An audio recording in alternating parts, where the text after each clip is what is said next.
Zaman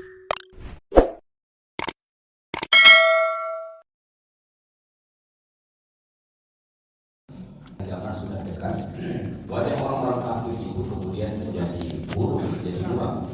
Jadikan inilah azab yang dahulu kamu. Ayat 27 surah Al-Mulk ini masih ada kaitan dengan ayat sebelum. Pada ayat sebelum Allah, wa yaquluna mata hadzal wa'du in kuntum shadiqin.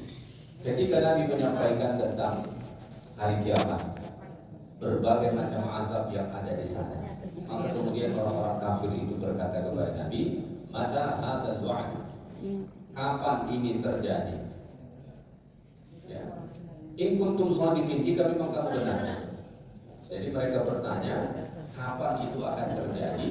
Bukan karena mereka ingin tahu kapan peristiwa itu terjadi, tapi ini tujuannya adalah mengingkari. Ya.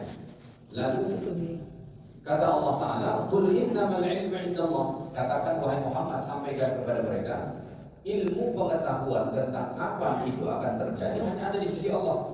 Sedangkan Nabi tugasnya hanya nadhirun mubin, hanya penyampai peringatan saja.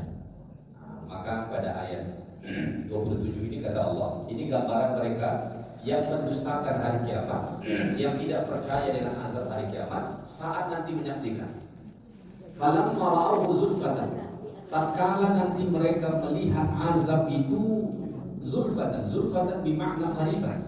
Ketika mereka melihat azab itu sudah dekat dengan mereka, sudah tampak di hadapan mata mereka. Apa yang terjadi saat itu?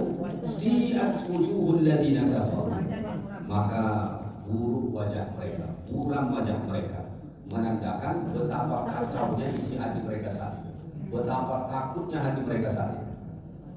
Kalau suasana hati kita dalam keadaan ketakutan, kacau begitu, maka akan terlihat sampai ke wajah kita. Ada orang ketakutan benar nih, kita akan tahu, kelihatan pada wajahnya. Wajahnya akan tampak muram, akan tampak pucat, macam-macam. Yang mana itu menggambarkan suasana hati mereka. Maka nanti orang-orang kafir itu saat mereka menyaksikan azab Allah pada hari kiamat, wajah mereka sangat buruk, yang menunjukkan betapa buruknya suasana hati mereka saat itu. Bagaimana tidak buruk? Sesuatu yang tidak dipercayai dulunya, sesuatu yang didustakan dulunya, tiba-tiba ada di depan mata. Ya kan? Tiba-tiba ada di depan mata. Betapa mengerikannya. Ya. Sama halnya seperti kejadian beberapa tahun yang baru-baru ini. Ada orang tidak percaya COVID. Ya. Tiba-tiba dia kena COVID, serem nggak kira-kira? Masuk rumah sakit dikasih bantuan alat pernafasan, kan serem itu. Nggak percaya dia, pakai masker nggak mau dia, dikasih vaksin nggak mau, nggak pernah, nggak ada itu, tiba-tiba kena, kan serem itu. Orang-orang kafir ini saat di dunia mereka tidak percaya dengan azab akhirat, itu tidak ada itu. Bahkan hari kebangkitan pun mereka tidak percaya, karena logika mereka mengatakan, bagaimana mungkin orang yang sudah mati ditanam di dalam tanah, jasadnya sudah hancur, bagaimana mungkin ini bisa hidup kembali? Logika mereka tidak terima. Sehingga suasana hari kiamat itu sesuatu yang mereka dustakan. Maka kata Allah pada ayat ini, falamma ra'awhu zulfatan, ketika nanti mereka melihat azab hari kiamat itu sudah dekat dengan mereka, zi'at wujuhul ladzina kafaru, maka begitu buruk wajah mereka, begitu muram wajah mereka, yang menggambarkan betapa kacaunya suasana hati mereka saat itu. Ya. Jadi mafhum mukhalafah dari ayat ini apa? Kalau ingin wajah kita tampak ceria dan hati kita bahagia di akhirat, saat di dunia yakinilah, percayailah tentang azab hari kiamat. Ya. Mafhum mukhalafahnya itu pengajaran bagi kita. Kalau kita tidak ingin berwajah buruk, yang kedua apa? Wa yakhafuna yawman kana syarruhu mustatira. Mereka sangat takut, bukan cuma percaya, sangat takut dengan suatu hari yang mana keburukannya merata di mana-mana. Maksudnya sangat takut dengan hari akhir. Kapan mereka takut? Saat di dunia. Sehingga nanti di akhirat mereka selamat. Karena rasa takut akan akhirat itu mendorong kita untuk melakukan amal-amal kebaikan dan mencegah kita dari melakukan kemungkaran. Kalau dalam hati kita ini ada tersimpan rasa takut terhadap azab Allah di akhirat, maka saat kita di dunia insya Allah akan bersungguh-sungguh melakukan amal-amal kebaikan, dan itu mencegah kita dari amal keburukan. Ya. Jadi itu mafhum mukhalafah atau pengajaran bagi kita dari ayat 27. Ya. Kalau ingin wajah kita tampak indah dan suasana hati kita bahagia nanti di akhirat, maka saat kita di dunia takutlah dengan hari akhirat. Tahu mendengar, pasti kita tidak berada di dalam api neraka. Wajah mereka buruk saat itu karena memang suasana hati mereka sangat kacau penuh dengan ketakutan, menyaksikan azab itu sudah dekat di depan mata mereka. Ditambah lagi azab kepada mereka saat itu, wa qila hadzal ladzi kuntum bihi tad'un. Dikatakan kepada mereka saat itu, inilah yang dulu kamu minta disegerakan di dunia. Inilah dulu yang kamu minta. Yang kamu minta diberitahu kapan waktunya, kapan datangnya, kapan turunnya. Iya. Ini juga menambah siksa bagi mereka. Setidaknya siksa batin mereka itu semakin bertambah. Jadi seperti yang baik. Kita lanjutkan ayat 28. Allah Ta'ala berfirman, Qul ara'aytum in ahlakani Allah wa man ma'iya aw rahimana faman yujirul kafirina min 'adzabin alim. Katakanlah wahai Muhammad, tahukah kamu jika Allah mematikan aku dan orang-orang yang bersamaku atau memberi rahmat kepada kami, maka kami akan masuk surga, lalu siapa yang dapat melindungi orang-orang kafir dari azab yang pedih itu? Ya. Walamma kana al-muqaddimuna lir-rasul alladziina yurduna da'watahu yantadhiruna halakahu. Ketika orang-orang yang mendustakan Rasulullah itu menolak dakwah Nabi, pada saat yang bersamaan mereka juga menunggu kebinasaan Nabi. Jadi orang-orang kafir yang mendustakan dakwah Nabi itu, selain mereka menolak dakwah Nabi, mereka itu menunggu kebinasaan Nabi, dan mereka sangat ingin supaya Nabi Muhammad SAW dibinasakan Allah. Maka Allah perintahkan Nabi untuk menyampaikan kepada mereka, ya, ara'aytum in ahlakani Allah wa man ma'iya aw rahimana faman yujirul kafirina min 'adzabin alim. Kata Allah, sampaikanlah kepada mereka wahai Muhammad, ya. Wa in hasalat lakum amanikum, seandainya berhasil cita-cita kalian, berhasil angan-angan kalian. Apa angan-angan mereka kepada Nabi? Supaya Nabi binasa dan orang-orang yang bersama Nabi itu binasa. Katakan kepada mereka wahai Muhammad, seandainya angan-angan kamu itu tercapai, wa ahlakani Allah, dan Allah membinasakan aku, kata Nabi, wa man ma'iya, dan juga membinasakan orang-orang yang bersamaku, yaitu sahabat-sahabat Nabi, orang-orang yang beriman, ya, falaysa dzalika binafi'un lahum syai'an. Itu tidak memberi manfaat apa-apa untuk kamu, ya. Kenapa? Li'annakum kafartum billah, karena kalian kufur terhadap Allah, ayat-ayat Allah Ta'ala. Oleh karena itu kalian pasti akan mendapat azab, ya. Faman yujirukum min 'adzabin alim, maka siapa yang akan melindungi kalian dari azab Allah Ta'ala yang pedih itu. Jadi ini Allah Ta'ala sampaikan kepada Nabi supaya Nabi sampaikan kepada orang-orang. Andai kata Allah binasakan Nabi dan juga orang-orang yang beriman bersama Nabi, atau malah sebaliknya Allah beri rahmat kepada mereka, untungnya kepada orang kafir itu apa? Tidak ada. Kalau Allah nanti mengazab mereka karena mereka mendustakan ayat-ayat Allah, tetap saja tidak ada satupun yang bisa melindungi mereka dari azab Allah. Ya. Jadi kalau mereka ingin beruntung, satu saja, beriman. Kalau dia kafir, tetap dalam kerugian. Tidak ada keuntungan bagi mereka. Bahkan seandainya Allah binasakan Nabi pun dan orang beriman, tidak ada untung bagi mereka. Baik, kita lanjutkan ayat 29. Qul huwa ar-rahmanu amanna bihi wa 'alaihi tawakkalna fasata'lamuna man huwa fi dhalalin mubin. Katakanlah, Dialah yang Maha Pengasih, kami beriman kepadanya dan kepadanya kami bertawakal.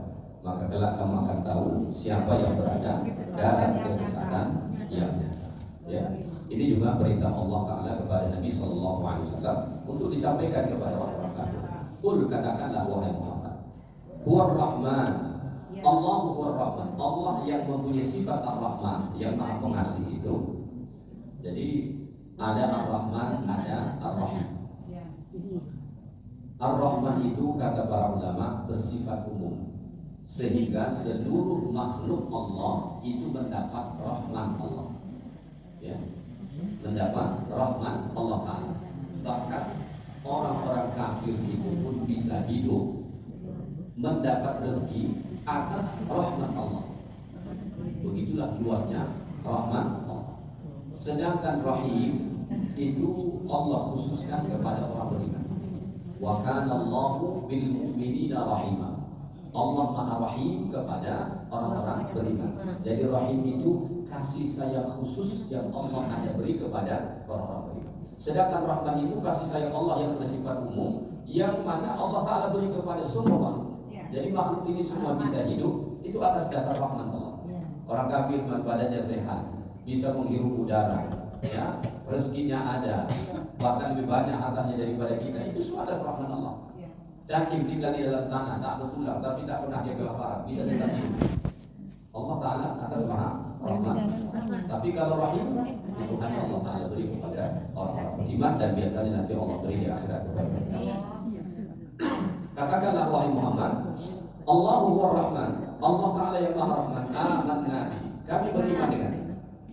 Beriman kepada Allah artinya saddaqna bihi, kita mempercayainya, mempercayai Allah, beriman kepada Allah, wa amilna bi syar'ihi, dan mengamalkan syariatnya. Jadi tidak dikatakan kita beriman kalau cuma sekedar mengaku, tapi harus juga dibarengi dengan mengamalkan syariat. Makanya dalam Al-Quran itu Allah senantiasa menyandingkan antara iman dan amal saleh. Innal ladzina amanu wa amilus shalihat, illal ladzina amanu wa amilus shalihat. Sangat banyak kita temui ayat-ayat di dalam Al-Quran yang mana Allah menyandingkan antara iman dan amal saleh. Kenapa? Karena keduanya memang tidak bisa dipisahkan. Iman tanpa amal saleh maka imannya tidak benar. Melakukan amal-amal perbuatan tanpa didasari oleh iman juga amalnya tidak jadi amal saleh. Jadi supaya iman kita benar harus dibuktikan dengan amal saleh. Amal-amal perbuatan yang kita lakukan supaya dikatakan amal saleh harus dilakukan atas dasar iman. Maka kedua-duanya kata para ulama kaljasad, seperti satu jasad, ya, atau seperti jasad dengan ruh, tidak bisa dipisahkan. Ruh dengan jasad itu harus bersama supaya hidup. Kalau berpisah dia akan mati. Nah, begitulah iman dan amal saleh. Wa alaihi tawakkalna, dan kepadanya lah kami bertawakal. Hanya kepadanya lah kami bertawakal. Ya. Orang-orang beriman bertawakal kepada Allah. Wa 'alallahi falyatawakkalul mu'minun, dan kepada Allah Ta'ala sajalah hendaknya orang beriman bertawakal. Itu sama akar katanya dengan wakil. Kita mewakilkan urusan kita kepada Allah. Ya. Kenapa kita harus mewakilkan urusan kita kepada Allah? Kita ini terlalu lemah untuk mengurus urusan kita. Satu urusan saja kita sudah pening, apalagi untuk mengurus segala-galanya. Tak sanggup kita. Bagaimana supaya bisa kita selesaikan? Maka serahkan kepada Allah. Allah yang Maha mengatur, Allah yang Maha kuasa, maka Dia bisa untuk mengatur segala-galanya. Sedangkan kita tidak bisa. Makanya salah satu doa Nabi Sallallahu Alaihi Wasallam, wala takilna ila anfusina tarfat ain. Ya Allah, jangan serahkan diri kami terhadap kami walaupun sekedip mata. Maksudnya jangan sampai Allah Ta'ala berlepas diri dari kita walau sekedip mata pun. Andai kata sekedip mata pun Allah Ta'ala tidak urus kita, binasa kita. Sekedip mata saja misalnya Allah tidak mengurus kita, berlepas diri dari kita, hampir binasa. Jadi kita bisa hidup sampai saat ini karena Allah Ta'ala masih mengatur kita, mengurus kita, tidak melepaskan kita, ya. فَسَتَعْلَمُونَ مَنْ هُوَ فِي ضَلَالٍ مُبِينٍ. فَسَتَعْلَمُونَ أَيُّهَا الْكَافِرُونَ, nanti orang-orang kafir itu akan tahu. إِذَا نَزَلَ الْعَذَابُ, tatkala azab turun, أَيُّ الْفَرِيقَيْنِ مِنَّا وَمِنَّكُمْ فِي بُعْدٍ وَاضِحٍ. Siapa di antara dua kelompok, yaitu antara orang beriman atau orang kafir, siapa yang berada dalam kesesatan yang nyata. Di dunia ini, walaupun orang kafir itu kita bilang sesat, ya, mereka merasa mereka yang benar. Justru kita yang menurut mereka sesat. Kapan nanti akan jelas bagi mereka siapa yang sesat dan siapa yang berada di atas petunjuk. Ya, ketika azab Allah itu turun, ketika azab Allah itu datang, baru jelas man huwa fi dhalalin mubin, siapa yang berada dalam kesesatan yang nyata. Kalau di dunia ini semua mengaku benar, ya. Makanya di negeri kita pun sampai berapa agama yang dibenarkan? 6 ya. Tak tahu, mungkin selepas ini bisa bertambah lagi.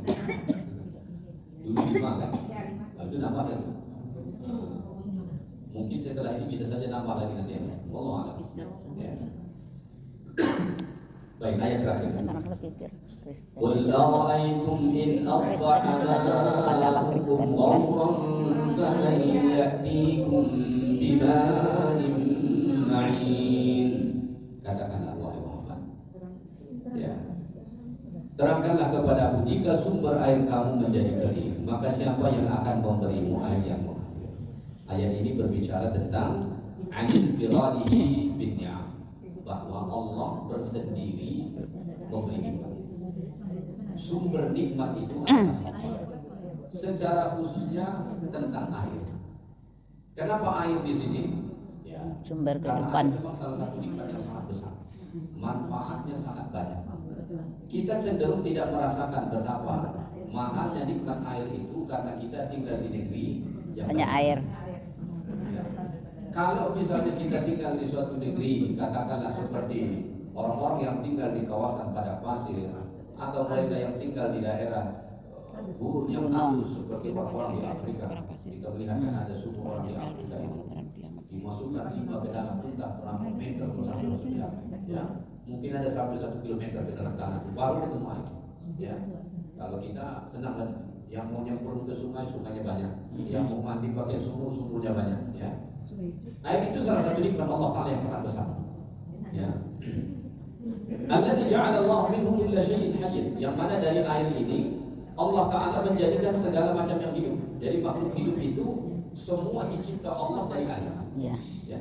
Semua makhluk hidup itu dicipta Allah Ta'ala dari Dari air. air. Semua yang hidup itu semua sumbernya adalah air. Selain untuk kita gunakan minum, untuk membersihkan diri, air itu juga menjadi sumber Allah Ta'ala mencipta segala makhluk hidup. Makanya dalam Al-Quran Allah mengatakan wa ja'alna minal ma'i kulla syai'in hayy. Kami menjadikan dari air segala sesuatu yang hidup itu, makhluk hidup. Kata Allah, qul ara'aytum, katakan wahai Muhammad, apa kira-kira pendapat kamu? Ya. In asbaha ma'ukum ghawra, seandainya air kamu itu jadi kering, ya, jadi hilang. Faman ya'tikum bima'in ma'in, siapakah kira-kira yang bisa mendatangkan air yang mengalir kepada kalian? Ya. Kalau misalnya Allah Ta'ala tahan air itu tidak mengalir, kering dibuat Allah tiba-tiba, dan itu Allah Ta'ala Maha Kuasa. Maha Kuasa Allah untuk melakukan itu. Kira-kira siapa yang bisa mendatangkan air yang mengalir? Kalau tiba-tiba Allah Ta'ala misalnya membuat sungai Sia itu kering, ya, siapa kira-kira yang bisa mengalirkan air sebesar sungai Sia? Tidak ada. Tidak ada sama sekali. Ya. Kalau aliran-aliran mata air sungai yang menjadi sumber kehidupan kepada makhluk hidup ini dibuat Allah Ta'ala kering, ya, nah, ada siapapun yang bisa mendatangkan air yang mengalir. Ya. Ini sama seperti ayat Allah Ta'ala yang dalam surah ini juga. Siapa yang bisa memberi rezeki kepada kamu jika Allah menahan rezeki? Ada yang bisa. Sama juga, air juga demikian. Kalau air yang merupakan nikmat yang besar itu Allah Ta'ala tahan, Allah Ta'ala berkering, siapa kira-kira yang bisa mendatangkan air yang mengalir untuk kita? Untuk keperluan kita, makhluk hidup yang lain, tanaman-tanaman, tidak ada yang bisa. Maka kita melihat berita gagal panen. Kenapa gagal panen terjadi? Musim kemarau. Tidak bisa petani mengalirkan air ke sawah-sawah mereka. Kenapa? Allah Ta'ala berkering. Cuma lucunya ketika mereka dapat hasil pertanian dibawa malah ke laut. Katanya untuk laut. Mestinya kepada Allah Ta'ala disyukuri. Ya. Jadi ayat ini menunjukkan bahwa yang memberi nikmat itu kepada kita Allah Ta'ala saja. Ya. Hanya Allah Subhanahu wa Ta'ala saja. Manusia tidak bisa mencipta walau setitis air pun. Allah Ta'ala lah yang mendatangkan air kepada kita, mengalirkan air sehingga kita bisa minum, kita bisa membersihkan diri, dan bisa memenuhi keperluan seluruh makhluk hidup yang memerlukan air. Alhamdulillah selesai kita membahaskan surah Al-Mulk. Kita lanjut ke surah yang berikutnya, yaitu surah Al-Falaq, surah yang ke 68 ya.